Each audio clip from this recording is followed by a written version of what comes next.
Good morning, everyone. My name is Amy Carrera, Shield Healthcare's Corporate Registered Dietitian. Welcome to our webinar, Social Skills Strategies for Children with Special Needs. This webinar will be recorded in case you miss any part of it. You can go to shieldhealthcare.com/webinars within just a few days of this live webinar to see it. Handouts of the slides are available for download on your control panel. The webinar will be in listen-only mode. If you have a question, please type it into the question box in the control panel on your screen. There will be a question and answer session at the end of the webinar. We are pleased to have Dr. Aarti Nair as our presenter today.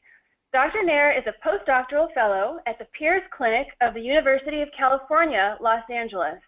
She will be presenting some of the strategies that they use at the clinic to help children and adolescents develop the skills they need to have meaningful conversations and make friends. At this time, I would like to turn the presentation over to Dr. Nair. Thank you, Amy. Good morning, everyone. Thank you for signing in today to listen to my presentation. I'm hoping in this hour to present, just to shed some light on the kind of programs we offer through our clinic and what sets it apart from other social skills programs that are available in the community, as well as maybe provide some tips or insights into work that we've done with children with special needs that you could hopefully apply at home or in your professional setting, working with similar individuals. So really, why is this an important area for us to target? We know that there is this big literature in the research community about social deficits amongst individuals with special needs. And that varies based on the type of condition that they are dealing with, or it may also change across the developmental lifespan. So but overall, what we tend to find most commonly across individuals with special needs is that social communication is really an area where they struggle. So the types of things that they struggle with in terms of communication skills could encompass a whole range, but it's a lot of problems with even just initiating communication, what topics to start talking about. They may tend to have more one-sided conversations with people, and they tend to stick to themes that are repetitive, that's mostly of an interest to them. So that ties more into poor social awareness as well. They don't always understand the cues that are provided to them by the other person in the conversation. So if it's a topic that the other person might not be interested in talking about, that's something that most of us read through the facial expressions of the other person. And that's something that they might have more difficulty with, is understanding those sort of social cues. A lot of them also struggle with just having motivation to engage socially. So they tend to prefer being isolated, less involvement in social activities, less involvement in group activities as well.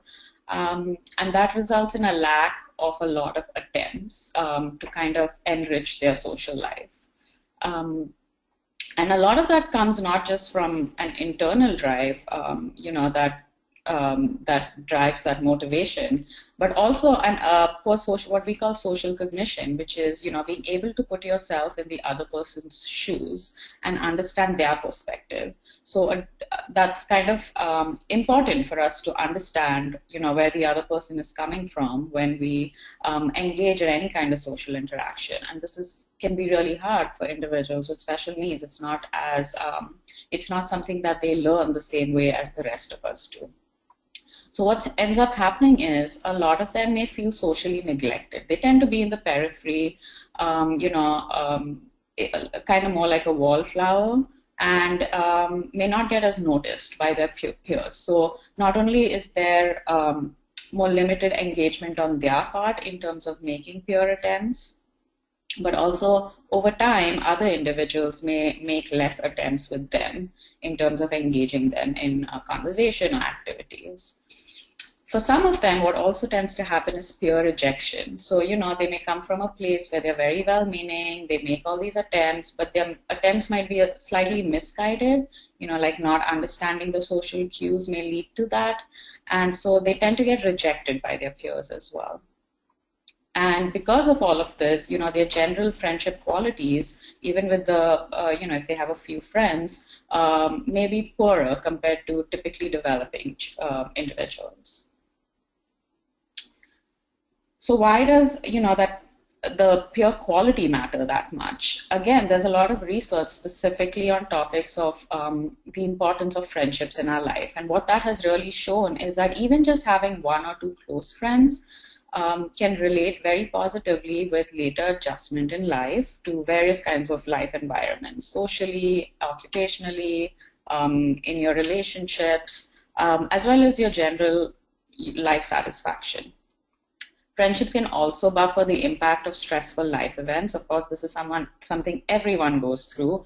So just having even that one or two, two close friends can really help buffer the effects, the negative effects of stressful life events. So this, friendships correlate positively with self-esteem and independence. So just having that one or two friends can really improve your self-esteem and your sense of independence in your everyday life.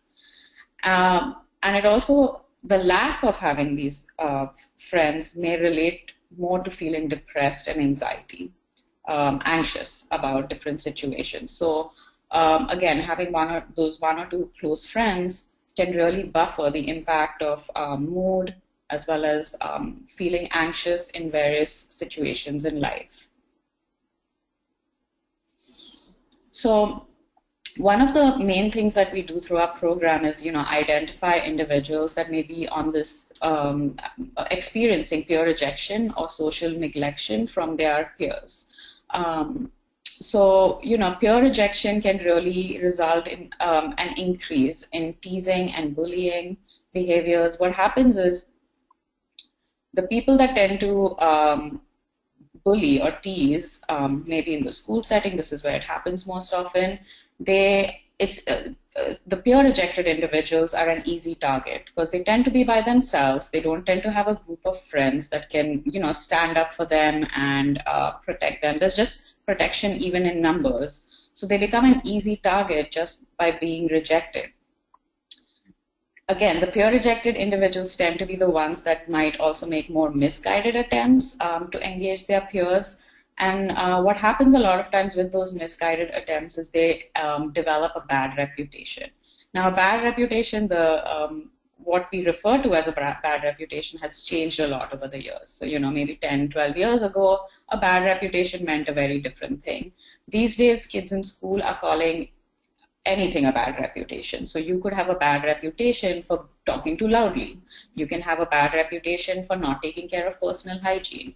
You can have a bad reputation for always interrupting someone else. So these tend to be those type of misguided attempts that really puts the peer rejected youth on the radar for bullies. And what we find is in our spectrum of children with special needs, the individuals that tend to fall more on the peer rejected side tend to be the ones that may have something like ADHD or a mood disorder or, oppositional kinds of behaviors. So that kind of makes them stand out a little bit more and results more in this kind of rejection from their peers. On the other hand, we also find a lot of youth with special needs that might be socially neglected. So they tend to be, like I said earlier, more isolated and withdrawn, tend to just be kind of in the background.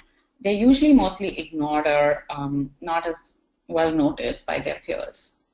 These tend to be a lot of the kids who might be socially anxious. They might be more depressed, so they're not really that interested in engaging their peers. A lot of kids with autism spectrum disorders can also be the socially neglected ones because they don't tend to, make a lot of attempts with their peers. But generally, both groups of special needs kids that fall on this, how their peers are relating to them, they tend to lack a lot of close reciprocal friendships. So what does that mean? A reciprocal friendship is one where they are friends with someone that also sees them as a friend.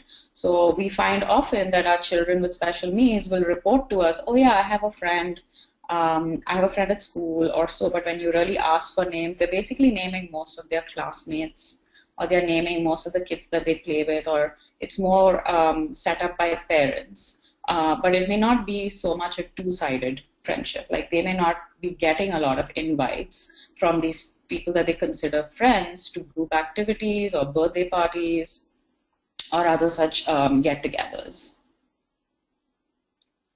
So this is a study that came out it's in the book, The Science of Making Friends, which is a book that I would highly recommend to any parents that are, interested in kind of learning how to apply a lot of these strategies that I'm going to discuss in a bit at home. But there was a study looking at what number of kids are accepted or rejected in their, just kind of nationally across the country. So as we see on this chart here, the larger piece of the pie is our average kids, right? They are able to have one or two friends. They implicitly learn social skills, just like most of us may have growing up by observing others and by learning from trial and error. The popular kids are actually a smaller category of people, right? Those are the ones that are just everyone wants to be friends with. They just have really, really good social skills that, again, was not something that they probably needed to be explicitly taught, but they just kind of learn as they grow up. So that tends to just be about 15% of kids in school. And then when we look at our peer-rejected and socially neglected categories, they are about the same as our popular groups. So put together, that's 30% of kids across school settings. And that's a really huge number for us proportionally. So, this is really an important piece that we want to target with our kids because it's really important for their future success to have help with their social skills. So there are several programs out there to provide social skills trainings, and a lot of them are very good. A lot of them might be well-intended, but not backed by the kind of research that really you want to see. You want to see that kind of rigorous research that establishes that this is going to be a valuable program for the kids to go through and really for them to get some outcome out of it because, it's a lot of time commitment on the part of kids and their parents to gain this kind of training. So what's out there generally right now does not tend to use an evidence-based curriculum. So the curriculum for most social skills training programs available do not have research backing, basically is what that means. What it also tends to do is not tailor the strategies to tap into the strengths of these individuals, because a lot of them come with a variety of strengths, and really what we want to do is enhance those strengths and minimize the weaknesses. So it's not as well tailored individually to each person. A lot of the social skills training programs also don't teach ecologically valid skills. Ecologically valid skills means that you learn skills in a classroom and then you should be able to apply that in your real life. And a lot of programs teach these skills in a classroom setting, but then that does not translate to the everyday life of these kids. So those are not ecologically valid programs. A big reason for why they're not ecologically valid or why they don't basically generalize to everyday life is that they don't include homework assignments. So most programs that provide social skills, you might meet with the provider once a week or so, but what are you doing the rest of the week? So these kids need to constantly be practicing these skills throughout the week. And so, one way to do that is by including homework assignments regularly that they need to complete when they're not physically in the classroom that provides the social skills training. Again, going with the ecologically valid skills is that it does not generalize to other settings. So what's being taught in the classroom, as I mentioned, is not translating to school, it's not translating to home, it's not translating to any other types of get-togethers they may be having through their extracurricular activities or so. A lot of programs also don't include parents or teachers, and this is important for kids, especially school-age kids, because parents and teachers play a big role in their everyday life, and it's a major resource that is not being tapped into by a lot of programs. So in terms of looking for, social skills programs, or deciding on what might be a good fit for someone that you have at home or someone that you're working with in a professional setting, these are sort of some of the guidelines that I would recommend that you look at when you're thinking about a program that might be suitable for you or your child's needs. So now I'm shifting gears to PEERS. So PEERS was kind of developed to try and address, some of the needs as well as lack of available programs in the literature that I just talked about.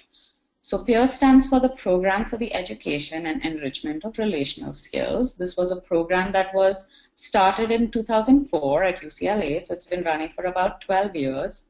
And it's from day one, it's been a research program. So it started out as a research program. It's been available as a clinical program to our kids for years now, for a decade. But we keep continuing the research because we are constantly interested in improving the program and addressing needs for a wider range of special needs kids. So this is a manualized group treatment program. These books, the pictures on the side are what our manuals actually physically look like. So it's a parent-assisted program, and what that means is we have concurrent parent and teen or young adult sessions. And they tend to be about 14 weeks, it's about 3.5 to 4 months, and we meet once a week for 90 minutes. There's also a teacher-facilitated program, and that's the book, the red one to the bottom right here. And the teacher-facilitated program actually is a different format. So this is split into daily lessons in the classroom. And again, it's about a 16 weeks, so that's a 4-month program, but it's 30 to 60 minutes daily lesson. So that's about 5 times a week for most kids. Both of these programs are evidence-based, as I mentioned. There's a lot of research that has been done on them, and hence they're published now. It's started out mainly to address teens in middle school and high school. So we group those two, school categories together because that's when we find that they have similar sort of social needs. They're all more interested in their peers. They are not really playing anymore. They are more interested in get-togethers and hanging out with their friends and playing video games, and it's kind of a different developmental age. So originally the program was developed to work with kids on the autism spectrum, but now it has expanded and we see a lot of different range of kids. I mean, you don't even have to have a diagnosis really to be in the program, as long as there is, you need to enrich your social skills, and as long as the kids are motivated to improve and enhance their social skills and parents can guarantee their involvement in the program, we take in all sorts of kids, even if they don't have a diagnosis. But what we tend to see more often are the autism spectrum disorders, ADHD, intellectual disability, fetal alcohol spectrum disorder, Williams syndrome, social anxiety. This is just the range generally of kids that we see that tend to have poor social skills. We also now have a program for young adults. Again, this started out with individuals with autism spectrum disorders, but we see, again, a whole range. We see a lot of people with schizophrenia, with bipolar disorder, a range of other types of conditions that have poor social skills tied into them. That's a really important program because right now there's not a lot of social skills out there for young adults. So it's sort of a transition program, and it's 18 to whatever. I think the oldest we've probably had right now is about 35 or 36 years old. So it's just 18 and over, and it's adapted to, help with dating. It's adapted to help with employment kinds of issues that may come up, as well as just, college settings and working with peer pressure and things like that. So the format for our program that we follow, this is all based on research and what we found to be most useful and most predictive of success in teaching social skills is that it should be a small group format, right? So we want to have a group format so that the members in our program can learn from each other, they can practice with each other, but not too big, because it needs to be a safe environment and everyone should have, get the kind of attention that is necessary from the provider. So we usually cap it at about 10 people per group. Then we go through the lesson. So the lesson plan every week, it includes kind of the concrete rules and steps of social etiquette. And as I mentioned before, these are all based on what we found through research to be ecologically valid, which means that we know that they're going to translate into their everyday life. Then we have role play demonstrations. So these, our team members will kind of model the social behavior that we're talking about that day. So they act it out and they actually do it both inappropriately as well as appropriately. And that actually tends to be the more fun part of the group, to see people act it out. But I think it also helps our group members understand what's the inappropriateness as well as what's appropriately done better when they see it visually put into action. After that, we ask them these perspective-taking questions, and that's really to enhance that social cognition piece. So we want them to constantly be thinking about those social cues, both verbal and nonverbal, as well as what it's like to be in the other person's shoes and look at the social situation from their viewpoint. And that really our kids find very helpful because we do it every week no matter what the lesson plan is that day. At the end of each group, we have them rehearse this with each other. So, they practice the appropriate behaviors with their other group members, and our team is available at that time to help them with steps when they get stuck, to just kind of give them a nudge, to kind of review the steps with them. So they kind of get a practice in a very safe environment before they have to go, for the rest of the week and follow the next step, which is the homework assignments. So the homework assignments are really then just practicing whatever skill was taught in the class in their natural social setting, which for most of our kids tends to be in school or some kind of weekend get together. And that piece is really the one that focuses more on generalizing those skills to their everyday life. And then we have our parent or if it's the teacher program, then the teacher coaching session. So that is takes place concurrently in a different room though. So the focus of that really is mostly on homework review. So parents are there to social coach their kids during the week, and their opportunities to do that usually takes place within that homework assignment that's provided. So this is where we can really individualize treatment more because, all these kids are going to have different kinds of obstacles, and what happens to one person during a homework assignment is not going to happen to the other person. So this parent session really gives us the opportunity to focus and discuss more each individual group member, their treatment needs, the obstacles that are coming up for them that week, and how to troubleshoot those problems. The parents also go through the lesson plan.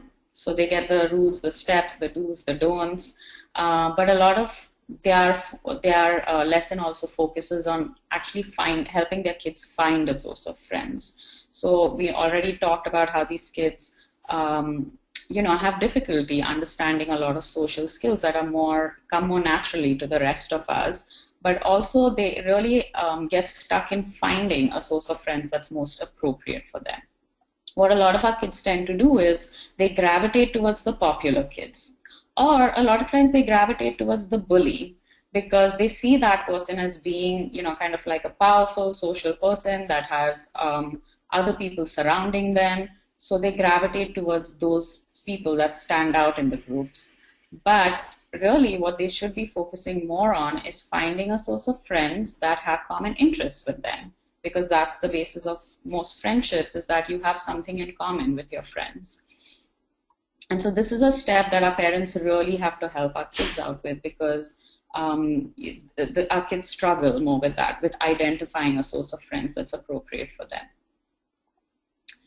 For the preschool group, it's a little bit different because they're young, and it's more focused on play skills. So what we do in that group is in the last half hour, we have a parent coached play. And that actually involves we set them up on these mock play dates with the other kids in the group, and parents are coaching their kids with the skills that they learned in that group that week. And our team helps the parents coach them. So we don't actually provide the coaching to the child, but we help the parents apply the coaching while they're on these mock play dates. So it's more actually the parents practicing the skills that week before they go and do their homework for the week.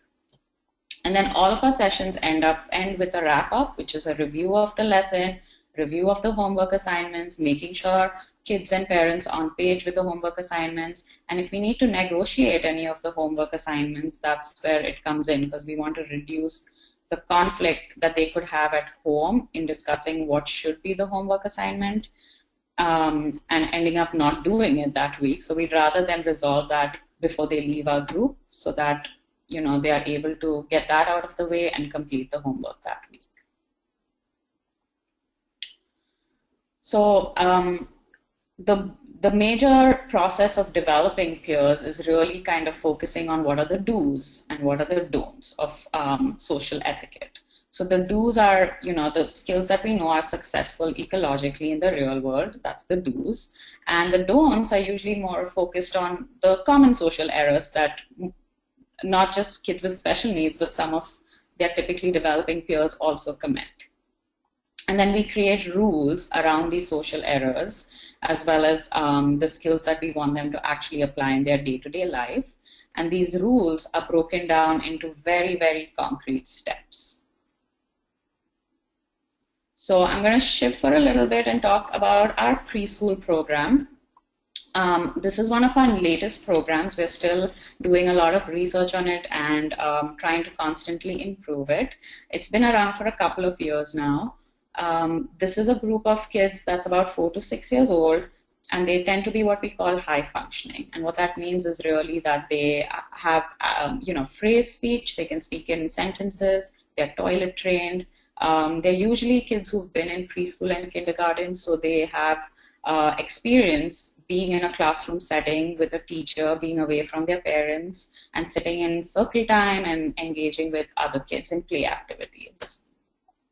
As I mentioned, all of our programs are parent-assisted, so this is no different. Parents have a separate session which is focused more on parent education and training parents to handle not just the social skills of their kids, but also some of the behavior management that tends to be required at this age. So this was developed at UCLA, like most of our programs.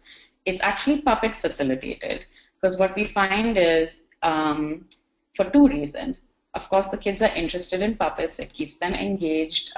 It keeps them focused on the lesson, which is the more boring piece of the program for them at that age. But also where we have them practice the skills initially with the puppet. And that helps the, especially the shy, more socially neglected kids. It helps them because it's a degree of separation. They're not practicing with an adult.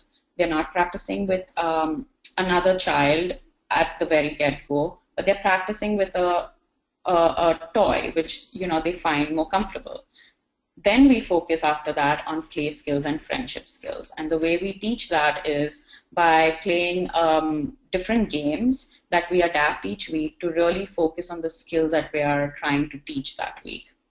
So for example, if you're trying to focus on attention and listening and following directions, we may play something like Simon Says. Which is a good game to, that if you keep changing up the rules of that game, they really need to be listening to when the rules change and what they need to do next in that game. So, the kids enjoy this because they're playing with their peers. It also gives them an opportunity to practice these skills with their peers, and they get to run around, which is great for this age group. But again, we are more focused on how is this ecologically valid? How is it going to apply to them in their everyday life when they leave our program for the day, as well as when they're done with our 16-week curriculum? So they have homework assignments, which is mostly having play dates with other kids from their neighborhood or the school, and practicing the skill that week in the form of a playdate setting.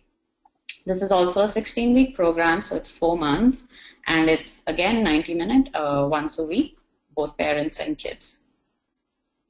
The type of skills that we teach for peers for preschoolers range from listening and following directions. I already gave you an example of how we do that. It's also meeting and greeting friends. Our kids are not always great at even just saying hi and remembering the names of their friends, so we're constantly priming them to meet and greet their friends by saying hi and asking and mentioning the child's name, as well as making eye contact with them. That's a really key piece at this age. It does not happen a lot, and they really need to be coached to do that more often. We also talk about sharing and giving a turn and how to do that. So we actually explicitly provide them the language to do that. So, instead of what happens for most of these skills is parents may be telling their kids to do these things already, but they may be telling them, why don't you share with your friend? Or why don't you give your friend a turn? And our children may sometimes say, okay, but then they get stuck and then they don't know actually how to go about doing that. So we actually provide them with the language, or we coach parents to provide them with the language, which would be more as explicitly say, may I have a turn? And so parents during their coaching are constantly just telling them, okay, may I have a turn? And we also encourage, parents kind of getting a little bit more hands-on and like having them maybe place their hands like this on the game itself while the child is, taking the time to get that language out there to their friend, which is, may I have a turn? Or it's your turn now. So it's not just cueing them to do these things like share and give a turn, but it's actually providing them the language. So asking for a turn is similar. We also practice a lot of keeping cool. Kids at this age, they get upset about having to share. They get upset about not winning a game. So and that can escalate, and if that happens too frequently, the other kids may not always want to have play dates with our kids with special needs. So keeping cool is really a very hot topic in this program, and we are constantly practicing that one as well. So what we tell them in terms of keeping their cool is to take 2 deep breaths. So they need to pause, they need to stop whatever it is they're doing, they need to take 2 deep breaths. And the 2 deep breaths actually works sometimes, but sometimes, especially initially on, they may need 5 deep breaths. So we just have them take deep breaths till they are ready, and we actually tell them, let me know when you're ready to come back to the game. And sometimes you may find that the kids will say, I'm ready, but they are weeping or they're still upset. And we prime them to say, to be ready, you need to show us that you have a calm body and a calm mouth, like if they are kind of crying or throwing a tantrum, and then put it on them a little bit to be like, tell me when you're ready. And that usually tends to work for our kids. We also talk about being a good sport, so not just abruptly ending a game, but saying bye, giving a high five, saying something like good game. That really kind of encourages them to be more social with their play date partner. We also encourage a lot of showing and telling during play. So whatever it is they're doing, they're playing Legos, they're playing Candyland, we'll be like, oh, look, I got this color. And we encourage them to constantly tell their other friend that. And that's to minimize instances of kids just parallel playing. They could just be playing with blocks, but in the same room, in the same with the same set of blocks, but not really even looking at each other. So we really encourage them to show and tell their friends what they're doing to increase that interaction with their peers. Some of the other skills that we talk about is asking a friend to join their game, asking themselves how to join a game. And we always prime them on that topic, not to just barge in on a game that they don't know anything about. So we actually have them observe the game a little bit. Once they know the rules of the game, they can ask their parents what the rules of the game are. Once they feel comfortable knowing whatever the game is, then they can ask their friends, hey, using their name and making eye contact, hey, can I join the game?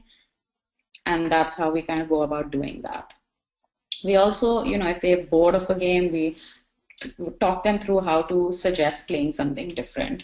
So again, this can lead to more of a tantrum situation, and we don't want that happening. So we suggest that they usually say, okay, we'll wait for a couple of turns and then bring it up and say, hey, friend, can we play something different now? We talk about asking friends for help and giving help. This tends to usually be practiced more when we have them clean up their toys at the end, because it's a great opportunity to ask your friends for help cleaning up, as well as giving your friend help when they are cleaning up their toys. And finally, we focus on nonverbal cues, so body boundaries, right? For kids at this age, being very close physically with their parents is completely natural. Parents, their siblings, their family members, but not so much with their peers. And in fact, some kids with special needs actually don't like a lot of someone else invading their personal space a lot. So we work on body boundaries. We use language such as don't be a space hog. And what that means from the lesson they've learned is that we ask them, are you being a space hog right now? And that cues them to look around them and maybe take 2 steps backwards from wherever they are to increase the space between them and their friend. Using an inside voice is big. We also explicitly tell them it's not just cueing them to use an inside voice, but we actually give them feedback. Well, that was a little loud. Why don't you try it with an inside voice? Or that was too soft. Why don't you try it with an inside voice? A lot of the kids with special needs don't actually know whether they're being too loud or too soft. So we actually need to tell them that before cueing them to use an inside voice. And then finally, using polite words. So thank you, please, may I have that? Again, this comes up constantly every week through all of our lessons. I'm going to switch gears a little bit to the adolescent curriculum now. It's different, as you'll see in a moment, because obviously our adolescents are not playing games anymore. They're not playing board games. They're not necessarily even playing a lot of times sports with their friends just for fun. They're mostly hanging out with their friends at home or going to the movie or going to the mall. So the social needs required for this group change at this point. So the main focus really for our adolescent curriculum is conversational skills. That's a huge topic. We talk about how to start conversations, how to leave conversations, how to end conversations, the whole range. We also talk about electronic communication because it's it's a platform for conversation that a lot of adolescents are using right now. So we go over what's the appropriate social etiquette for text, for email, for social media, how much is too much, how much is too little in the context of making new friends or reaching out to someone you're more interested in deepening your friendship with. As I mentioned before, we talk about choosing appropriate friends, not just the popular kids or the kids that stand out in group, but really friends that share similar values and interests as you and are going to get your back, and that they're going to have fun with when they hang out and are going to feel more interested in hanging out with. We also go over appropriate use of humor. This is something, again, that kids may be cracking jokes, they may be cracking bad jokes a lot of times, but not really reading the other person's reaction. So they don't actually really, they don't pay attention to their humor feedback. What is the feedback the other person is giving you about that joke? They don't see that. So we explicitly have to go over that with them. And a lot of our kids fight us on this because they want to be the funny one. And what we tell them is mostly, it's up to you, but just so you know, that's risky. That joke is risky because you never know how the other person is going to react to that. So that's why we are priming them to pay attention to that feedback. We talk about how to enter group conversations, how to exit group conversations. It's a little bit different than one-on-one conversations, so we go over that a little bit differently. We talk about how to plan and host get-togethers, especially if you're the host. What do you do? What are the steps? How can you invite them to your house? What is just the general etiquette when someone comes over to your house the first time? Again, it's not as obvious to our kids with special needs as it is to typically developing individuals. We talk again here about good sportsmanship, so not getting upset about not getting the video game that they want to play or someone else winning the game. We kind of talk about why it's important to show good sportsmanship if they're interested in making and keeping friendships, and also why, that the other person is going to like that and feel more interested in hanging out with our peers, with our teams in the future. We talk about peer rejection. We actually talk a lot about strategies to handle verbal teasing, physical bullying, cyberbullying, rumors and gossip, which is also a form of bullying. And they all have different kind of strategies that we talk about in terms of how to address them. And it's actually about 3 or 4 sessions of the program, because this is unfortunately a very hot topic right now for school-going kids, especially in middle school and high school. We also teach them how to handle disagreements. This is a big thing. Peer conflict happens a lot at this age. It doesn't have to end the friendship. But our kids don't always know how to manage a conflict without it ending the friendship or it becoming awkward. So we kind of give them strategies on how to do that in a way where, the outcome is hopefully going to be positive. And then we celebrate all of our programs with a graduation ceremony at the end, because we definitely want our kids with special needs to feel like they really put in the work, and that the work they're being rewarded for that work and effort that they put in towards their own social development. So I'm going to switch gears again a little bit now and give you some examples of how we do this in our role plays. So this topic, for example, just starting individual conversations. We start by asking questions like, what are most people told to do to start conversations? And really what that is, parents may tell kids, oh, go over to that friend that you know from school and just say, hi, I'm so-and-so. Or go over to this stranger at a party and say, hi, I'm so-and-so. But kids don't really want to do that, because think about it. If you as an adult just walked up to another stranger or another person that maybe you don't know that well, and you just started out by saying, hi, I'm so-and-so, it may not always go that well. The other person might think you're just strange, you just came up and said hi out of nowhere. So our kids are reluctant to do it that way. What do most socially neglected people do to start conversations? Well, typically they just don't. They stand in the background, or they may stand in the periphery of the group that's talking, but not really engage with the group. And that kind of, people see that as being awkward and are not interested in engaging with that person then. What do our peer rejected people do to start conversations? They may just barge in and interrupt the conversation. Again, not going to get a good reaction from their peers in that situation. So I'm going to play this video next, and I want you guys to see what our kids are doing wrong in starting individual conversations, okay? Hey, did you go to the comic book convention last night? What? Comic book convention. Yeah, I'm watching the game. But did you go there last night? No. Oh, I was there. It was awesome. You should have been. Do you like comic books? Yeah, I do. Why didn't you go then? You should have been. It was like everyone was there. Game right now. Oh, yeah. So are you going next week? I don't know. No, it's gonna be really good. You should definitely check it out. Okay. Yeah.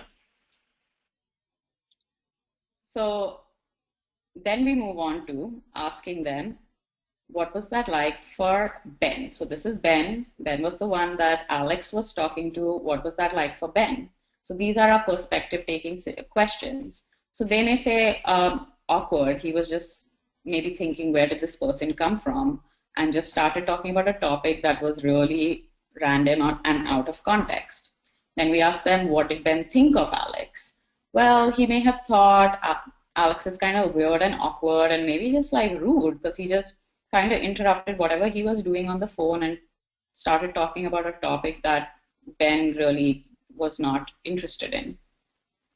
And then looking at Ben, is it likely that Ben would want to talk to Alex again? And in this situation, probably not, if he thinks he's kind of awkward and rude. So then we go on to the steps and rules of starting the conversation. So we actually break it down to this level. So we may tell them, you look over casually to the other person, you use a prop. What we often encourage them to use as a prop is their cell phone. So they could be looking down at their cell phone and kind of watching to see maybe what the topic of conversation is. Then you try to find a common interest with this other person. So you mention the common interest, you can make a comment about it, you can ask a question about it, you can just even start by giving a compliment about it. So once you establish that common interest, then you start trading information with the other person. You ask them about them, and if that person doesn't reciprocate that question to you, then you can answer your own question as well. So, hey, how was your weekend? And the person may answer but not ask you that same question back. Then we encourage our teens to say, well, I did this weekend, so answering their own question. We encourage them to ask follow-up questions, not just ask the one question and leave it at that. And also encourage them to ask more open-ended questions rather than yes or no questions, because that's what's going to help keep the conversation flowing. Then we cue them to assess interest by looking at, how the facial expressions of the other person. And at the end of that conversation, after you establish this, is when you actually introduce yourself saying, by the way, my name is so-and-so. So let's watch this next one to see how it's done the right way. Yes. Was it the game? Oh, yeah. Oh, wow, what's the score? It's 3-0. There's a minute left. Oh, my gosh, that's crazy. Has it been an entertaining game? Oh, it's been awesome. Did you see the one last night? No, I was in the library. I didn't get service. How do you get that on your phone? No, I have this app. It's free. Oh my gosh, that's so cool. Does it take up a lot of battery? Is it cool? Yeah, but I mean, it's worth it. Oh, that's awesome. Wow. Yeah, I gotta get one of these so I can watch the game. Oh, you should. Yeah, it's awesome. So as you can see, the biggest difference there was that Alex started talking about something that he already saw Ben was interested in doing, which is he was watching the game on the phone. So he was on topic, looked like it was of interest of his as well. So he was able to have a conversation about it. So that's how they find their common interest. And then hopefully the conversation continues to finding out more about the other person. So again, the perspective taking questions. So this time, what was that like for Ben? Most of the times they may say, oh, that was pleasant. What did Ben think of Alex? He was nice, he was sweet, friendly. Will Ben want to talk to Alex again? Probably, because now, they have a common interest. They know that they both like this game or the sport that they're watching, and they could have a friendship based on that. Now, as I mentioned earlier, group conversations is a whole other ballgame. So the rules for that may change a little bit. So I want to show you this next set of videos just to demonstrate how we adapt the steps and rules a little bit more to this setting now. So it's the same thing, if it's a group of people, most people are told to go say hi, just go up to the group and say hi. Socially neglected people are not going to do that, and peer rejected people may do that in a way that's disruptive or interruptive to the group conversation and may end up being further rejected. So let's watch this next video and see what are some common errors in entering a group conversation. So Alex, you'll never believe it. I ran into Mary at my piano lesson place. Oh, no way. I didn't know you played piano. Well, I had no idea that she played piano, and then we ran into each other. What's the craziest thing? It really was. Have you guys been to the water park? The new water park that just opened Do up. you play anything else? It's so awesome. Yeah, I play guitar. There's this slide. You start at the very top, and you just go round and round and round, and you can follow it. It's so much fun. I play acoustic. And you go really fast down the slide. It's so I fun. in my garage. There's also this place where you can kind of like body surf. Have you guys done body surfing before? Yeah. I'm sorry. You play in your garage? It's so much Yeah, fun, my garage. and it's so close too. So as we can see there, our friend who joined the group conversation did not join on the topic the rest of the group was talking about. That tends to be something that someone who's going to be more pure rejected does. Just barge into a conversation, talk about whatever it is they're interested in, even if it doesn't relate to what the other people were talking about. So this time, our perspective-taking questions look something like this. We ask them, what was that like for the group? And they may say, awkward and weird. This person just came and started talking about this random topic. What did the group think of Yasmin? Yasmin is the one that interrupted the conversation. They may say, she's kind of a little bit weird, strange, rude. That's kind of the range of adjectives we get usually for this one. Will the group want to talk to Yasmin again? Probably not, because it also looks like she's not really interested in talking to them because she's not interested in the topic that they are talking about. So it goes both ways. They are not going to be interested. They also are going to think she's not really interested in talking to them about things they share in common. So then again, we go over the steps for entering group conversation. This time you need a little bit more of a distance when you're watching and listening to the topic of conversation. Again, using a prop is helpful, just looking at your phone or something like that instead of looking just down at your hands or hovering in the vicinity. Listen, while they're using the prop, the main thing is for them to listen for the topic, identify common interests, maybe make periodic eye contact with the group. It's helpful if they know someone in the group, so we encourage them. So if you know someone in the group, make eye contact with that person a little bit, and then it becomes a little bit easier to join that group if you already know this one person. And also make sure they're talking nicely before you enter the conversation. So, we don't want our kids to be entering an argument, or we don't want them to be entering a very private, personal conversation as their first attempt. So we want to make sure they're watching out for the tone of the conversation. Then we have them wait for a pause in the conversation. There's never going to be a perfect pause, but it just doesn't have to be, a major interruption into the conversation.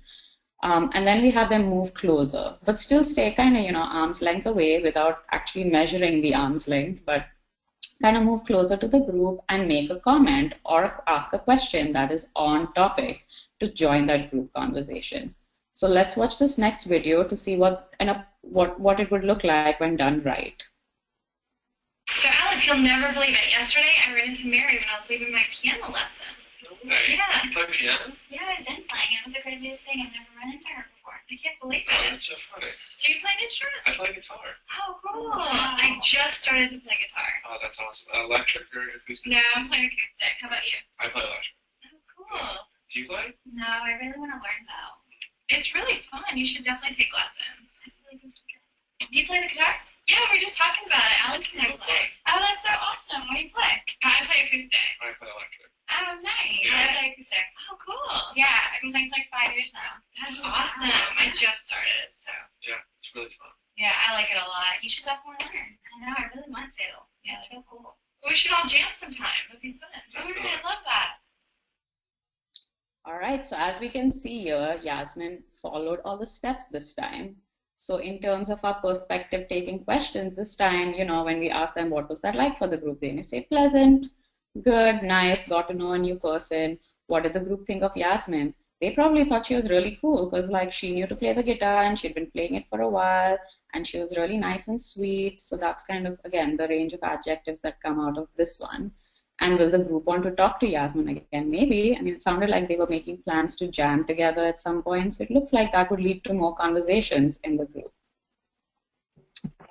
So at this time, we have just a few minutes before we'll start taking questions. Thank you. Sure. So I mentioned earlier, we're also constantly priming them to look at the nonverbal cues that the other people are providing them into a conversation to know if they're accepted or not accepted. So we have them go into what are the verbal signs? Are they talking to you nicely? Are they asking you questions? What would be bad is if they're giving you short answers or not asking any questions. Then we have them focus on eye contact. Are they looking at you, smiling, nodding, making eye contact? Or are they looking confused? Are they making faces, rolling their eyes? So we have them pay attention to this. And then also body language. So are they facing you when you're talking? So a good sign of that would be if they open the circle and turn towards you during conversation. And a bad sign would be if they give you kind of the cold shoulder and close the circle. So we are always priming them to watch out for these nonverbal cues as well. And then we actually have to have them go over exiting conversations because not all of our kids know that. So we go through 3 different scenarios. When they're never accepted into a conversation, the main thing is for them to keep their cool, and then we prime them to look away, turn away, and walk away, all in the same direction. That has to be explicitly stated. Well, they might be initially accepted into a conversation and then excluded. So what do we do in that situation? We have them, again, always keep your cool, look away, This time, wait for a brief pause. Use a brief cover story like, okay, see you, gotta go, take care, because a long story is not necessary because they're being excluded from the conversation at some point. And then don't just wait there, walk away. And then finally, if you're fully accepted into a conversation, we have them wait for a pause, give a specific cover story for leaving, because this time you can't just say, okay, bye, gotta go, because that's kind of an abrupt end to a conversation that you were accepted into. So you give a very specific cover story like, okay, got to get to class, or my ride is here, have to go, or my parents are here to get me, whatever the story is. And then we have to actually tell them explicitly that you have to say goodbye, wave, see you later, and walk away, because that again is not implicitly known to them. So in the interest of time, I'm not going to go over some of our research. It's in the slides and handouts that's available for you. But basically, there's a lot of research done on our program that has established that it has positive outcomes, even up to a 5-year period following the treatment. So that's in the slides that you look at.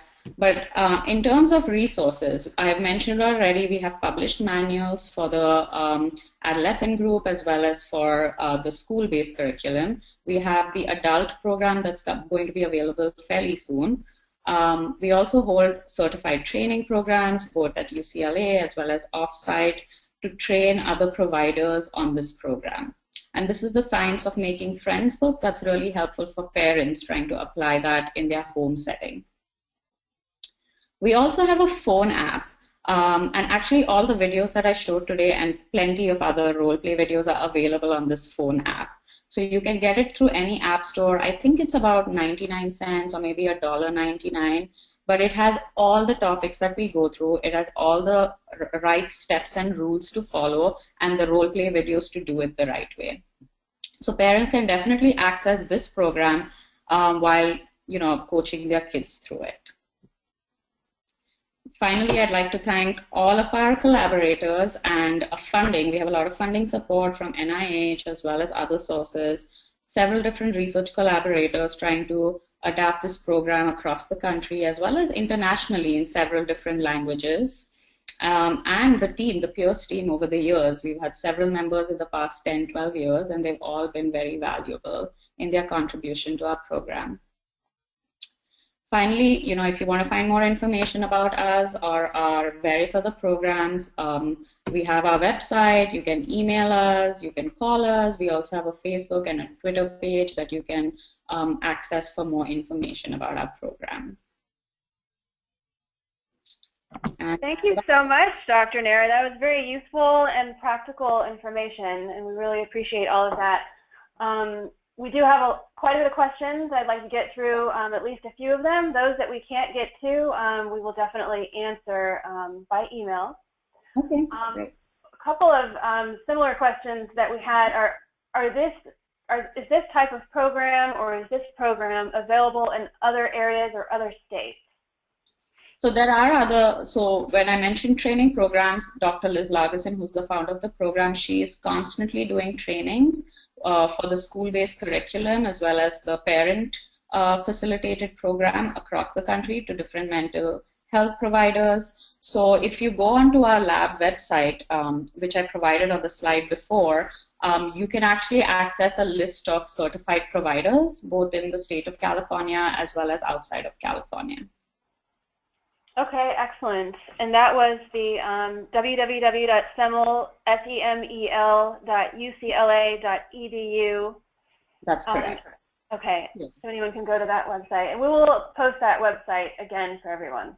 Yeah, that would be. Thank you. Another question that we had is PEERS currently the only evidence-based curriculum out there? PEERS is right now the only evidence-based curriculum for adolescents. UCLA has another program for elementary school kids. It's called the Children's Friendship Program. And that's an evidence-based program for that age group. The young adult group, as well as the, it is also evidence-based for the young adults. In terms of what's out there, there's a couple of other things out there that are more popularly used in the school setting, and some of it has the evidence base, but not to the extent that, as I mentioned, in terms of filling in all the gaps that we currently find in our social skills trainings available across the board. Okay, thank you. Here's a specific question. How do we overcome obstacles during social skills training, such as unintelligible speech or children who are not verbal? That's a good question. There are actually some of the other social skills training programs are more focused on working with kids that are more nonverbal. And of course, it's going to be focusing more on a different developmental age. So adolescents who are nonverbal are not going to be at the same not have the same social needs as the adolescents that we typically see in our program, as I mentioned. So it's going to be more of based on what their developmental age is. It might be more focused on play skills, even if they are in that adolescent range, but lower functioning, as we call it. So there are other programs that are focused more on kids that are more nonverbal or have greater social needs. PEERS was actually developed more specifically for the higher functioning individuals that more traditionally were getting ignored by treatment programs such as this. Okay. How about evaluation of the training? How is homework evaluated, and how is the child objectively evaluated? So we actually have both parents and kids, as well as a teacher at school, fill out a variety of different outcome measures. So they do it before they start the program, and then they do it at the end of the program. So that's kind of a more quantitative evaluation, right? So we see how much the kids improve across those 16, 17 weeks, not just from their own self-report and we test them on their knowledge of social skills and things like that, but also from the perspective of their parents and an unbiased adult like a teacher that's not directly involved in the program. The other kind of evaluation that we do with the kids in terms of their actual homework review and homework assignment, we have homework review both in the teen program as well as the parent session every single week. And kids are accountable. They have to tell us about their homework, who they did it with, what they found out about the other person. And if they didn't, then we actually have them commit to doing it the following week and give us a more concrete plan of what they're going to do that week. Okay. And there is a question also. There are several more questions. I'm just going to take one more, and then we will answer the rest by email. Do you have a guess as to when the young adult curriculum will be available as a book? It'll probably be hopefully in the next year. So it's been, edited and formatted, and it's with the publishers right now. And once that curriculum becomes available, the trainings will start becoming available for that program as well. Okay, great. Thank you so much. With this, I would like to wrap up the webinar, and I invite you all to check out the resources and the support that our new pediatric program, Grow with Shield Healthcare, provides. You will find educational articles and videos on our Grow community, helpful tips and motivation on our Facebook page, and an online support group at the Daily Feed Family Support Network. That concludes our webinar for today. Thank you all for attending, and have a wonderful day. Thank you. Thank you.